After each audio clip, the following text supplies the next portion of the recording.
Very few jockeys worked harder or rode with more heart than Randy Wilson.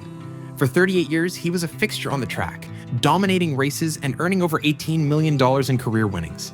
Wilson's day didn't start at the first race.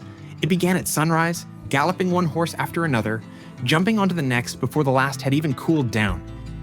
Jack always gave the kids a horse. Soon as they wanted one, sometimes they didn't want one, but they got them anyway.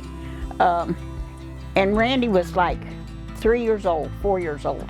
The stipulation was you can't go out and mess with the horses unless you have your shoes or your boots on. Well, 2/3 of the time, Randy was out there. He had either his boots or his shoes, but they'd be tucked under his arm, and had the horse in the other arm. So, I mean, he was addicted immediately. Randy Wilson, slam dunk, Hall of Famer. He's the early star of Oklahoma horse racing.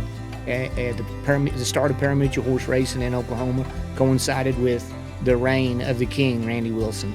Randy was the guy, whenever I was a 16-year-old kid riding my first official races, that I wanted to be like. You know, that was your dream, to be one of the best, and Randy at the time was the best in Oklahoma. And so I set my heart and soul to being a jockey, and when I did, I set a goal when I first got out of high school, and that was to beat Randy Wilson for leading rider. It was a tall task. Randy hustled. He didn't sit up there like a knot on a log. He rode. That's why he got as many mounts as he got, because he give you got your money's worth. If somebody got hurt and he picked up that horse, he even done it with Cody Rogers the first year he rode. Cody broke his collarbone, and Randy picked up one for Louis Franco to win the race on it. He gave Cody the whole purse. But that's the way he was. I mean, you know, yeah. He's what you wanted your kid to grow up to be.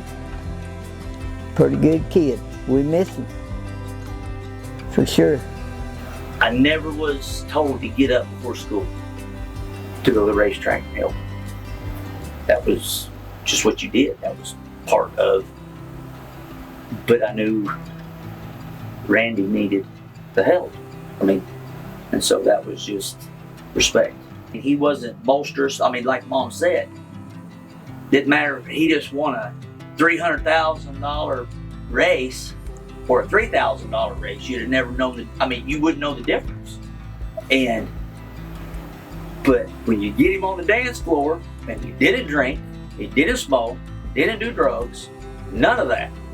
And you'd swear that he was on all of it out there on the dance floor. He was John Travolta and Michael Jackson combined. That's why I called him Casanova all the time. He was.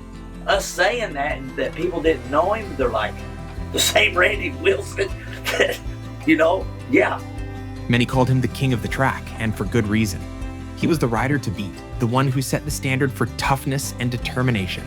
The horses he rode became champions, but it was Randy's fearless spirit that made him a legend.